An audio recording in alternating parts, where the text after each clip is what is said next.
line answer is sufficient. God himself paid the price. And Jesus said, I am. I'm a non-vegetarian. 21st century will belong to vegetarians. This cause of death in the world. Veg or non-veg? If I prove that an apple is better than a mango, that doesn't mean mango is prohibited. I have some problems with this.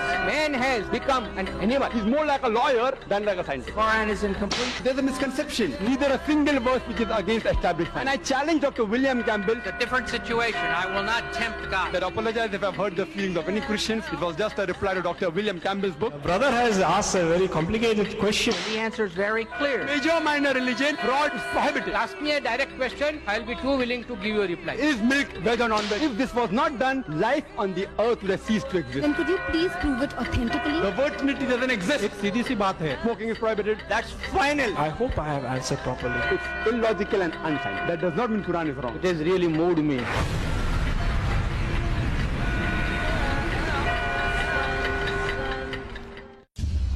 The Muslim brethren in India, why do they refrain from saying Vande Mataram? 112 years old guy got married, 13-year-old girl, Sapaya. What is the concept of soul?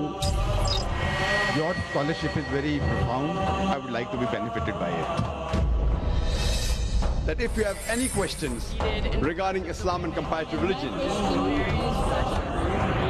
this is the opportunity to question.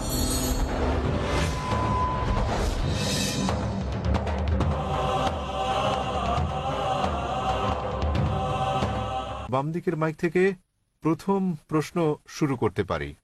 G doctor Naik, প্রথমে আমি বলতে চাই আপনার সামনে দাঁড়াতে পেরে আমি সম্মানিত বোধ করছি। পিস টিভিতে আপনার অনুষ্ঠান অনেক দেখেছি এবং আমি মনে করি আমার নাম মহেশ ওরসেকার এবং আমি মুম্বাই বিশ্ববিদ্যালয়ের দর্শন বিভাগে পিএইচডির ছাত্র। আমার প্রশ্নটি কিছুটা টেকনিক্যাল। আমি জানতে চাই ইসলাম ধর্মে আত্মার ধারণাটি কি? আপনি জানেন ভারতীয় দর্শনে আত্মা ও মনকে আলাদা ধরা হয়েছে, অথচ পাশ্চাত্য দর্শনে আত্মা ও মনকে অভিন্ন বিবেচনা করা হয়। তাই আমার প্রথম প্রশ্ন হচ্ছে ইসলামে আত্মার ধারণাটি কি, এবং দ্বিতীয় প্রশ্নটি হচ্ছে দেহের সঙ্গে আত্মার সম্পর্ক কি? আপনার জানা মতে মৃত্যুর পর আত্মা দেহ ত্যাগ করে কিনা, এবং আপনার জানা এ জাতীয় অন্যান্য তথ্য। তাহলে এটি একটি দুই অংশ বিশিষ্ট প্রশ্ন। আত্মার ধারণাটি কি, দেহের সঙ্গে আত্মার সম্পর্ক, এবং মৃত্যুর পর আত্মার কি হয়? ধন্যবাদ। ভাই মহেশ প্রশ্ন করলেন যে আত্মার ধারণাটি কি ইসলামে, এবং সম্পর্কটা কি আত্মা ও মানব দেহের মধ্যে, এবং মৃত্যুর পর আত্মার কি হবে, এটাই মূল প্রশ্ন। ঠিক তাই। যতদূর পর্যন্ত আত্মার সংশ্লিষ্টতা রয়েছে তাতে আত্মা হচ্ছে মানব দেহের নির্যাস। আল্লাহ সুবহানাহু ওয়া তাআলার অন্যান্য সৃষ্টির তুলনায় মূল গুরুত্বপূর্ণ বিষয় এটা। সর্বশক্তিমান ঈশ্বরের সৃষ্টি, মানুষের সঙ্গে তাদের বড় ধরনের পার্থক্য হচ্ছে এই আত্মা, এবং এটাই হচ্ছে সারাংশ যা একজন ব্যক্তির মৃত্যুর পরও থেকে যাবে। পরে এটা আলোচনা করব। বিজ্ঞানের যতটুকু সংশ্লিষ্টতা রয়েছে তাতে বিজ্ঞান আত্মা নিয়ে কথা বলে না। এখনো বিজ্ঞান সে পর্যায়ে পৌঁছেনি যে পর্যায়ে পৌঁছলে আত্মার অন্তঃসার রহস্য উদ্ঘাটন করা যায়। তবে গবেষণা করা হয়েছে যখন কোনো জীব মারা যায়, উদাহরণস্বরূপ মানুষের সঙ্গে তুলনা করলে, যখন একটি প্রাণী মারা যায় মৃত্যুর পরক্ষণেই সেটির ওজনের কোনো তারতম্য ঘটে না।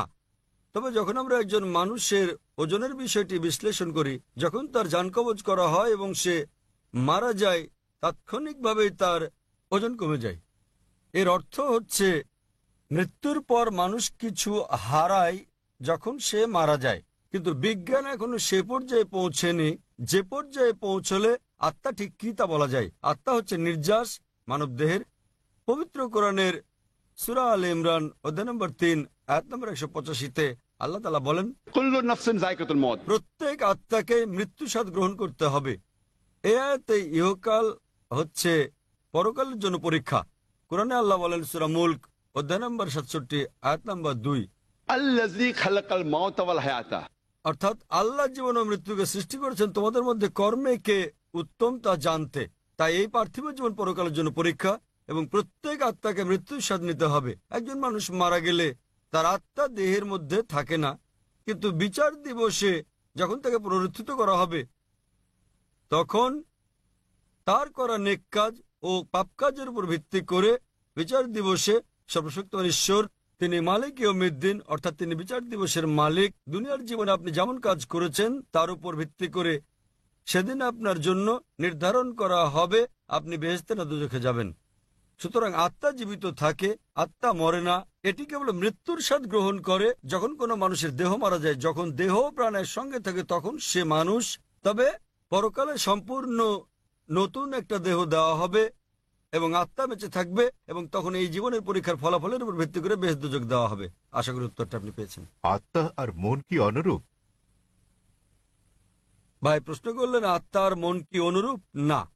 আবার বলছি, মন হচ্ছে ভাবগত। যদি আমি আপনাকে প্রশ্ন করি আপনার মন কোথায়, আপনারা জানেন, তখন লোকেরা বলবে মনের অবস্থান মস্তিষ্কে।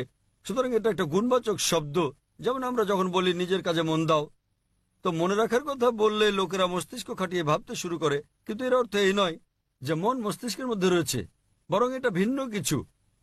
তাহলে আবারও প্রমাণিত হলো যে মন একটা গুণবাচক শব্দ। আমি জানি না মনকে কোথাও স্থাপন করা হয়েছে কিনা। যখন আমরা মন সম্পর্কে কথা বলি সাধারণত মস্তিষ্ক সম্পর্কে ভাবি, কিন্তু সেটা একটা গুণবাচক শব্দ। আশা করি উত্তরটা পেয়েছেন। আপনাকে ধন্যবাদ।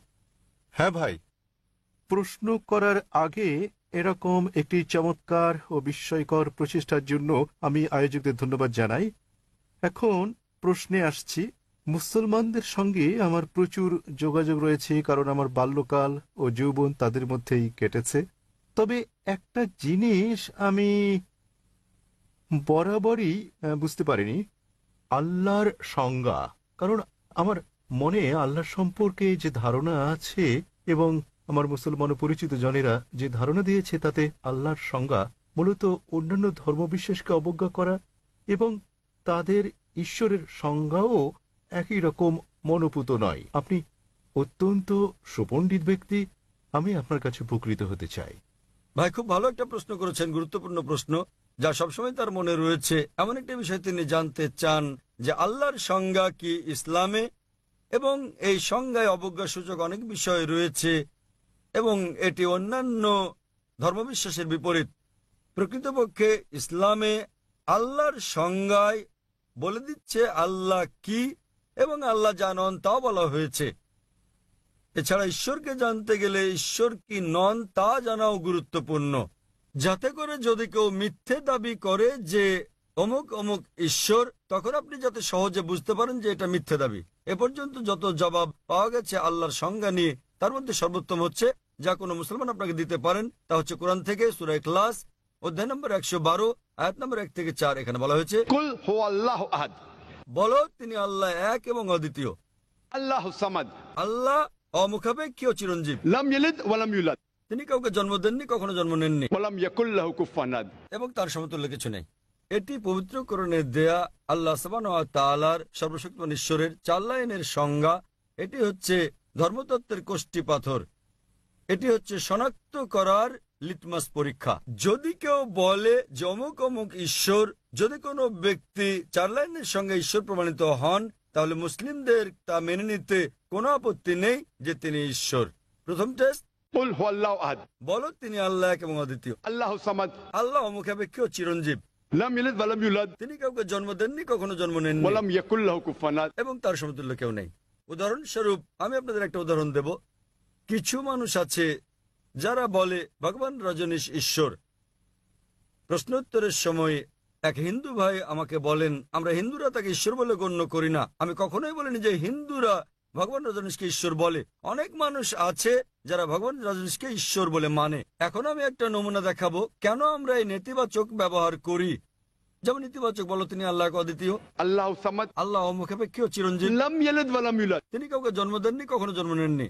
কেন আমরা এটা ব্যবহার করি? এখন আমরা ভগবান রজনীশকে পরীক্ষা করব। প্রথম পরীক্ষা হচ্ছে, কুল হুয়াল্লাহু আহাদ, বলো তিনি আল্লাহ এক এবং অদ্বিতীয়। ভগবান রজনীশ কি এক এবং অদ্বিতীয় ছিলেন? তিনি একমাত্র ব্যক্তি ছিলেন যিনি নিজেকে ঈশ্বর দাবি করেছেন। এমন শত শত লোক নিজেদের ঈশ্বর দাবি করেন, এবং আমাদের দেশ ভারতে হাজার হাজার মানুষ নিজেদের ঈশ্বর বলে দাবি করেন। হাজার হাজার মানুষ বলেছেন তারা ঈশ্বর, তিনি কেবল একা নন। কিন্তু একজন রজনীশ ভক্ত বলবেন, না, ভগবান রজনীশ অদ্বিতীয়। আসুন দ্বিতীয় পরীক্ষা করি। আল্লাহু সামাদ, আল্লাহ অমুখাপেক্ষী ও চিরঞ্জীব। রজনীশ কি অমুখাপেক্ষী ও চিরঞ্জীব?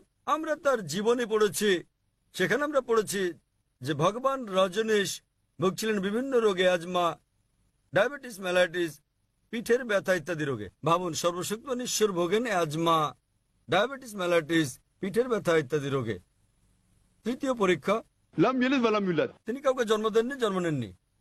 আমরা জানি ভগবান রজনীশ মধ্যপ্রদেশে জন্মগ্রহণ করেন এবং তার পিতামাতা ছিল। আর 1981 সালে তিনি আমেরিকা যান এবং হাজার হাজার আমেরিকানকে তার ভক্ত বানান এবং অরেগন রাজ্যে তিনি নতুন সেন্টার চালু করেন, নাম রজনীশপুরম।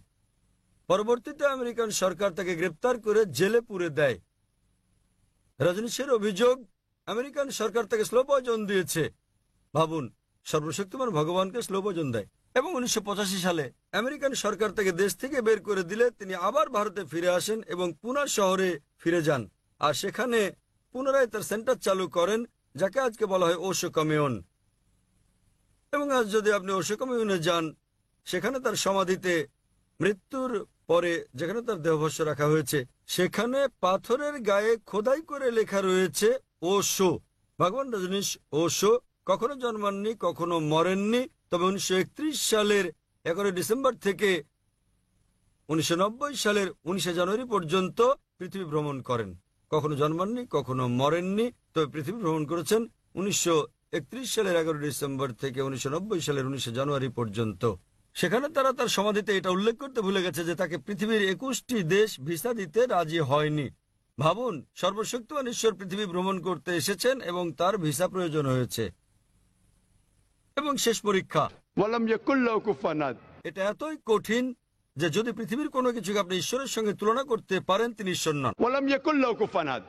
আমরা জানি ভগবান রজনীশ, তার সাদা দাড়ি ছিল, মানুষের মতো ছিল, দুটো চোখ, একটা নাক, একটা মুখ, দুটো হাত। যদি আপনি পৃথিবীর কোনো কিছুকে ঈশ্বরের সঙ্গে তুলনা করেন, তিনি ঈশ্বর নন। Wa lam yakul lahu kufuwan ahad. উদাহরণস্বরূপ যদি কেউ বলে থাকেন যে সর্বশক্তিমান ঈশ্বর হচ্ছেন আর্নল্ড শোয়ার্জনেগারের চেয়ে 1000 গুণ শক্তিশালী, আপনি হয়তো শোয়ার্জনেগারের নাম শুনেছেন। এই ব্যক্তি উপাধি পেয়েছিলেন মিস্টার ওয়ার্ল্ড, পৃথিবীর সবচেয়ে শক্তিশালী মানুষ, মিস্টার ইউনিভার্স, মহাবিশ্বের সবচেয়ে শক্তিশালী মানুষ। যখন আপনি পৃথিবীর কোনো কিছুকে ঈশ্বরের সঙ্গে তুলনা করবেন, তাতে হন তিনি আর্নল্ড শোয়ার্জনেগার, দারা সিং বা কিংকং, হন তিনি 1000 গুণ বা লক্ষ গুণ শক্তিশালী। যখনই আপনি পৃথিবীর কোনো কিছুকে ঈশ্বরের সঙ্গে তুলনা করবেন, তিনি ঈশ্বর নন। Wa lam yakul lahu kufuwan ahad. সুতরাং এই ভয়ের কমতি রয়েছে সর্বশক্তিমান ঈশ্বরের ধারণায়। এবারে প্রশ্নের দ্বিতীয় অংশটি নিয়ে বলি যে এটা কেন অন্যান্য ধর্মের ঈশ্বরের ধারণার সাথে বিপরীত। প্রকৃতপক্ষে এটা একটা ভুল ধারণা যে পবিত্র কোরআনে আল্লাহ সুবহানাহু ওয়া তাআলার ধারণা অন্যান্য ধর্মের বিপরীত। এটা অন্যান্য ধর্মের আচার অনুষ্ঠানের বিপরীত, আমি একমত। তবে অন্যান্য ধর্মগ্রন্থের বিপরীত নয়, কারণ দুর্ভাগ্যজনকভাবে বেশিরভাগ ধর্মের অনুসারীরাই, হোক সেটা খ্রিস্টান ধর্ম, হিন্দু ধর্ম ইত্যাদি, তারা নিজেদের ধর্মগ্রন্থ পড়ে দেখে না। তাই যদি আমরা অমুসলিমদের আচার অনুষ্ঠানের পর্যালোচনা করি, তাহলে সেগুলো ইসলামের বিপরীত হলেও ধর্মগ্রন্থের বিপরীত নয়। যে কোনো ধর্মের ঈশ্বরের ধারণা অনুধাবন করতে হলে উত্তম হচ্ছে সে ধর্মগ্রন্থে ঈশ্বরের ব্যাপারে কি বলা হয়েছে তা খুঁজে বের করার চেষ্টা করা। কোন ধর্মের অনুসারীরা কি করছে তা দেখে ঈশ্বরের ধারণা খোঁজা উচিত নয়। উদাহরণস্বরূপ, যদি আপনি শিখ ধর্মের ঈশ্বরের ধারণা জানতে চান, তাহলে উত্তম হচ্ছে পাঠ করা গুরু গ্রন্থ সাহেব, আদি গ্রন্থ। আপনি গুরু গ্রন্থ সাহেবের প্রথম খণ্ড, প্রথম অধ্যায়, প্রথম অনুচ্ছেদটা পাঠ করেন। আপনি এটা জাপুজি নামে পরিচিত। এতে কি বলা হয়েছে? ঠিক আছে, জাপুজি। এতে বলা হয়েছে যে ঈশ্বর একজন, ঈশ্বরকে সত্য বলা হয়েছে, তাকে চিরঞ্জীব বলা হয়, তিনি হচ্ছেন বিরাজমান, তিনি দয়ালু, তিনি ভয় ও অভাবমুক্ত। আর শিখ ধর্ম অনুযায়ী শিখ ধর্মের মানুষ এক ঈশ্বরে বিশ্বাস করে, তারা মূর্তি পূজা বিশ্বাস করে না, তারা অবতারবাদে বিশ্বাস করে না। আর প্রকাশ্যে তাকে এক ওমকারা বলা হয় এবং অপ্রকাশ্যে তাকে ওমকারা বলা হয়। এবং শিখ ধর্মগ্রন্থ পাঠ করলে দেখবেন সেখানে সর্বশক্তিমান স্রষ্টার বিভিন্ন গুণাবলী আছে। যদি শিখ ধর্ম পড়েন, সর্বশক্তিমান ঈশ্বরকে বলা হয়েছে সত্যনামা, তাকে পবিত্র নামে ডাকা হয়েছে। তাকে বলা হয়েছে কর্তার অর্থাৎ স্রষ্টা, তাকে বলা হয়েছে রহিম মানে দয়ালু, তাকে বলা হয়েছে করিম অর্থাৎ দাতা, তাকে আরো বলা হয়েছে ওয়াহে গুরু অর্থাৎ একক সত্য ঈশ্বর। সুতরাং ধর্মগ্রন্থের দিক দিয়ে শিখ এবং ইসলাম ধর্মে ঈশ্বরের ধারণা একই। অনুরূপভাবে হিন্দু ধর্মের কথায় আসি, হিন্দু ধর্মেও যদি হিন্দু ধর্মগ্রন্থ পড়েন, পরিষ্কার উল্লেখ আছে উপনিষদে, ছান্দোক্য উপনিষদ, অধ্যায় নম্বর 6 অনুচ্ছেদ নম্বর 2 শ্লোক নম্বর 1। Ekam evidityam. ঈশ্বর এক এবং অদ্বিতীয়। এটা আর উল্লেখ আছে শ্বেতাক্ষেত্র উপনিষদে অধ্যায় নম্বর 6 অনুচ্ছেদ নম্বর 9। Nachasya kasij. Janita na chadipa. মহান ঈশ্বরের তার কোনো পিতামাতা নেই, তার কোনো কর্তা নেই, তার কোনো প্রভু নেই। এছাড়া উল্লেখ আছে শ্বেতাক্ষেত্র উপনিষদে অধ্যায় নম্বর 4 শ্লোক নম্বর 19 এবং যজুর্বেদ অধ্যায় নম্বর 32 অনুচ্ছেদ নম্বর 3। Na trasya pratima asti. মহান ঈশ্বরের কোনো প্রতিমা নেই। সংস্কৃত ভাষায় প্রতিমা মানে হচ্ছে প্রতিবিম্ব, আলোকচিত্র, অঙ্কনচিত্র, ছবি, প্রতিকৃতি, প্রতিমা, মূর্তি, ভাস্কর্য।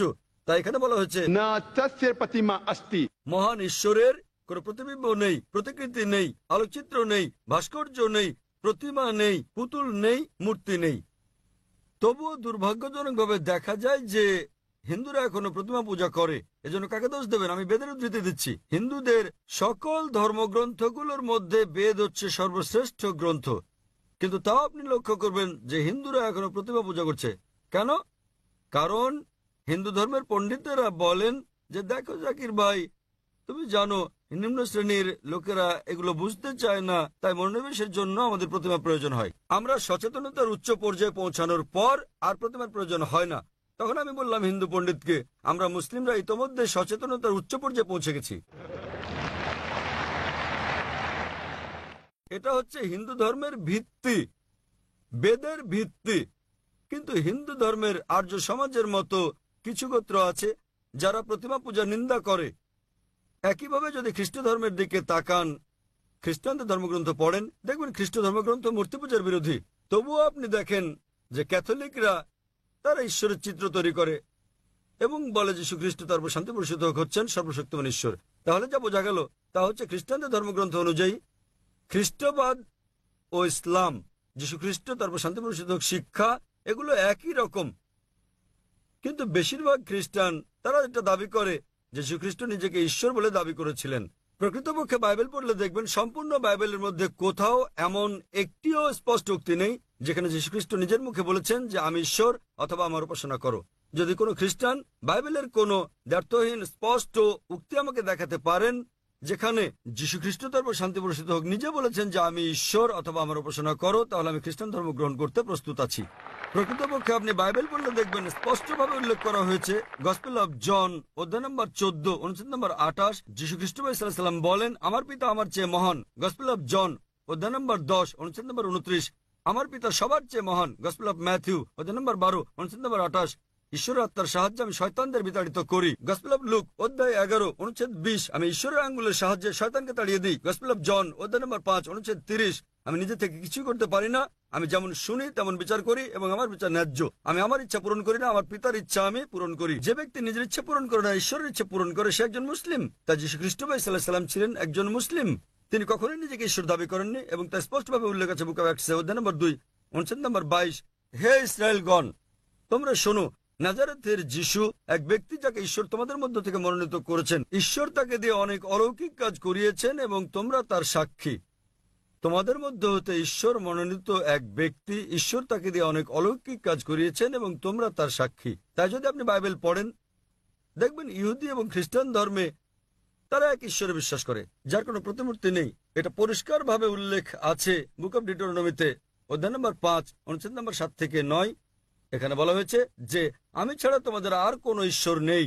তোমরা ঊর্ধ্বলোকের স্বর্গ, নিচের মর্ত ও পৃথিবীর নিচের পানিতে থাকা কোনো কিছুর চিত্র খোদাই করো না। তাদের সামনে তোমরা কখনো মাথা নত করবে না, তাদের উপাসনা করবে না, কারণ আমি তোমাদের ঈশ্বর, তোমাদের প্রভু ঈশ্বরান্বিত ঈশ্বর।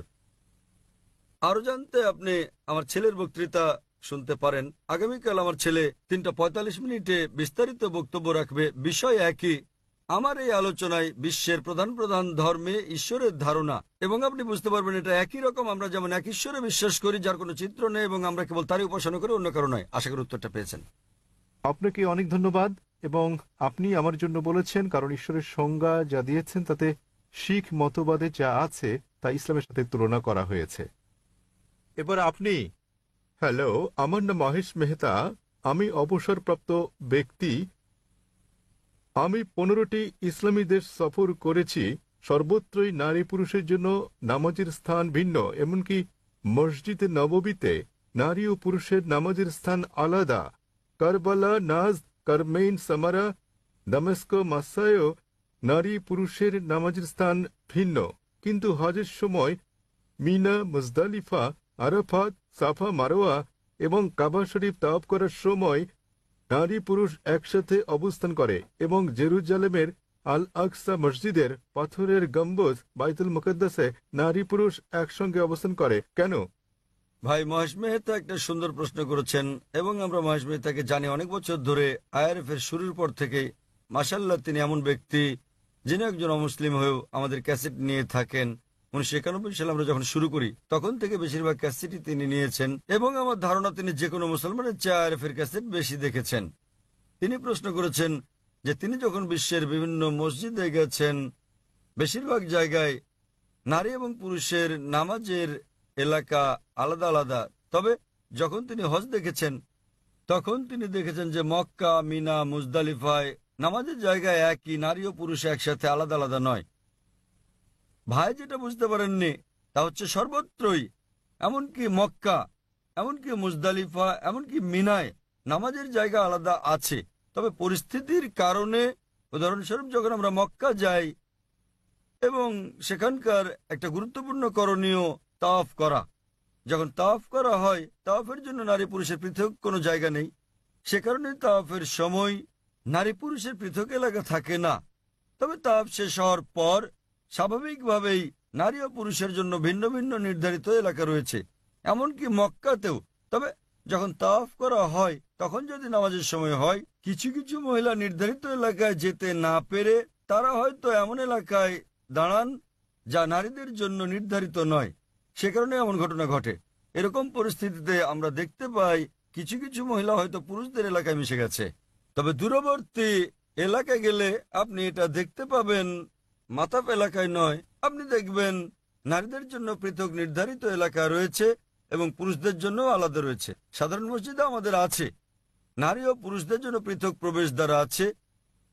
হারামে এমনকি নারীদের জন্য পৃথক এলাকা আছে, তবে যখন তারা তাওয়াফ করেন তখন পুরুষদের সাথে মিশে যেতে বাধ্য হন, কিন্তু যখন তারা নামাজ আদায় করবেন তখন পৃথক এলাকায় করবেন। তবে সময়ের অভাবে তারা নির্দিষ্ট এলাকায় পৌঁছাতে না পারার কারণে নির্দিষ্ট কিছু এলাকায় নারী এবং পুরুষদের একসঙ্গে দেখা যেতে পারে। এরকম ঘটনা আপনারা দেখতে পাবেন মিনায়, একই রকম মুজদালিফায় এবং মিনায়ও আপনি নারী ও পুরুষের এক সারিতে দাঁড়িয়ে এরকম দেখতে পাবেন না, কারণ তারা ছড়িয়ে ছিটিয়ে থাকে। এটা একটা বড় এলাকা, কারণ তাদের পরিবারের সঙ্গে আসেন। একইভাবে যখন তারা হারামে আসেন, মক্কায় পরিবারের সঙ্গে আসেন, তো যেহেতু পরিবারের সঙ্গে আসেন তারা একটা নির্দিষ্ট জায়গা বেছে নেন। ধরেন একটা এলাকা 100 একর হতে পারে, এর অর্ধেক পুরুষদের জন্য, বাকি অর্ধেক নারীদের। সেক্ষেত্রে পরিবারগুলো একত্র থাকতে পারে না। অন্যান্য মসজিদগুলোতে সেগুলো ছোট হওয়ার কারণে সহজে নামাজ পড়ার জায়গা পৃথক করা যায়। প্রবেশের পথ আলাদা, বের হওয়ার পথ আলাদা এবং বাইরে তারা পরিবারের সঙ্গে মিলতে পারে। এতে গেল মুজদালিফা আর আরাফাত ময়দান শত শত একরের। হজ পালনের জন্য পরিবার একত্রে আসে, তারা যখন অবস্থান করে আরাফাত, মিনা, মুজদালিফায়, তখন এমনকি নামাজের সময় নারী পুরুষ একই সারিতে দাঁড়ায় না, সেখানে পৃথক এলাকা আছে, তবে এরিয়া ছড়ানো ছিটানো।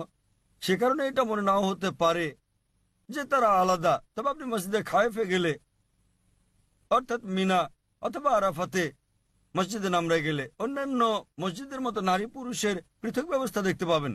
কারণ যখন তারা একটা বৃহৎ জামাতে নামাজ পড়ে একটা বড় এলাকায় পরিবার সঙ্গে থাকলে এটা আরো কঠিন। অন্যথায় নারী ও পুরুষ সবসময় পৃথক থাকার কথা, পৃথক কিন্তু সমান সুযোগ। কেন? কারণ হচ্ছে যাতে তারা আল্লাহ সুবহানাহু ওয়া তাআলার প্রতি মনোনিবেশ করতে পারেন। সেজন্য নারী ও পুরুষের সহাবস্থান না থাকাই ভালো। আশা করি উত্তরটা পেয়েছেন। আমরা পরের প্রশ্নটি নেব পুরুষদের সারির মাঝের দিকের মাইক থেকে। মাইক নম্বর 2, এটি মাইক নম্বর 1, মাঝের দিকের ওইটি মাইক নম্বর 2, তৃতীয় মাইকটি মাইক নম্বর 3, পুরুষদের সারির পিছনের দিকে। নারীদের সারির সামনের দিকে রয়েছে মাইক নম্বর 1, আমার সামনের দিকে, এবং ওই পাশে কিছুটা পেছনের দিকে একটা মাইক আছে, সেটি মাইক নম্বর 2 নারী শ্রোতাদের জন্য। আমরা পুরুষদের সারির মাঝের দিকের মাইক নম্বর 2 থেকে প্রশ্ন নেব। হ্যাঁ ভাই, আপনি বলুন। জি, আমার নাম অর্জুন জে রাও, আমার বয়স 19 বছর। বিভিন্ন আধ্যাত্মিক পর্যায়ে বিভিন্ন লোক রয়েছেন সংশোধন ও বোঝার পর্যায়ে। আমার ধারণা ইসলাম এমন লোকদের জন্য যারা ইতিমধ্যে আধ্যাত্মিক দিক দিয়ে পুরোপুরি অগ্রসর। সকলে ইসলামের শিক্ষা অর্থবহ রূপে অনুসরণ করতে পারে না। একটা বিদ্যালয়ের সঙ্গে তুলনা করলে আমি বোঝাতে চাই প্রথম স্ট্যান্ডার্ড, দ্বিতীয় স্ট্যান্ডার্ড শ্রেণী থেকে দশম স্ট্যান্ডার্ড শ্রেণী পর্যন্ত বিভিন্ন স্তরের লোক রয়েছে। এর মধ্যে ইসলাম নবম স্ট্যান্ডার্ড পাঠ্যক্রমে রয়েছে। আমি কি ঠিক বলেছি? ইসলাম কি কেবল তাদের জন্য যারা আধ্যাত্মিক দিক দিয়ে অগ্রসর? ভাই খুব ভালো একটা প্রশ্ন করেছেন যে যখন আমরা সব ধর্মের মধ্যে তুলনা করি তখন ইসলামের অবস্থান উচ্চ পর্যায়ে থাকে। একটা স্কুলের মতো অন্যান্য ধর্ম কিন্ডারগার্টেনের প্রথম স্ট্যান্ডার্ড হলে ইসলাম নবম ও দশম শ্রেণীর স্ট্যান্ডার্ড। তিনি ঠিক বলেছেন কিনা আমি আপনার সঙ্গে একমত, আবার একমত হওয়ার পাশাপাশি দ্বিমত। একমত এজন্য যে হ্যাঁ, ইসলাম তাদের জন্য যারা আধ্যাত্মিকতায় উচ্চ অবস্থানে, তবে তার অর্থ এই নয় যে যিনি আধ্যাত্মিকভাবে অগ্রসর নন তিনি ইসলামে দাখিল হতে পারবেন না। এর সঙ্গে আমি একমত নই। কেন? কারণ স্বাভাবিকভাবে যদি কেউ ভর্তি হয় স্কুলে, ইংলিশ মিডিয়াম স্কুলে যদি ভর্তি হয়, সে তাহলে প্রথমে কি শিখবে? সে এই ভাষার বর্ণমালা শিখবে। ধরুন সে স্কুলে ভর্তি হলো, তা একটা ইংলিশ মিডিয়াম স্কুল, নার্সারিতে সে শিখবে এ বি সি, ঠিক আছে? সুতরাং ইসলামেও কোনো ব্যক্তি আধ্যাত্মিকভাবে অগ্রসর না হলে তিনি যখন ইসলাম কবুল করেন তখন ন্যূনতম তাকে যা অনুসরণ করতে হবে তা হচ্ছে তাওহীদ। ইংরেজি ভাষার এবিসিডি এর সঙ্গে যে কোনো ধর্মের তাওহীদ তুলনীয়। তাওহীদ মানে এক ঈশ্বরে বিশ্বাস করা। সুতরাং এর আগে আমি যা বলেছিলাম, যখন আমাদের শিখ ভাই প্রশ্ন করেছিলেন ঈশ্বরের ধারণা সম্পর্কে, তখন আমি বলেছিলাম যে এটাই মৌলিক বিষয় এবং এই মৌলিক বিষয় প্রত্যেক ধর্মে আছে। তবে দুর্ভাগ্যজনকভাবে সেই সব মানুষ যারা ধর্মীয় নেতা, তারা চান না যে সাধারণ মানুষ তা মেনে চলুক, কারণ তারা এটা মেনে চললে ধর্মীয় নেতাদের কি হবে? সবাই যদি এক ঈশ্বরের উপাসনা শুরু করে তাহলে এইসব ধর্মীয় নেতা আর প্রয়োজন লাগবে না। ধর্মের ভয় দেখানোর জন্য কাউকে প্রয়োজন হবে না। অন্যান্য সকল ধর্মে ভীতি প্রদর্শনকারী পণ্ডিত, পুরোহিত, গুরুজনের প্রয়োজন থাকলেও এক্ষেত্রে আপনার ও স্রষ্টার মাঝে কেউ থাকছে না।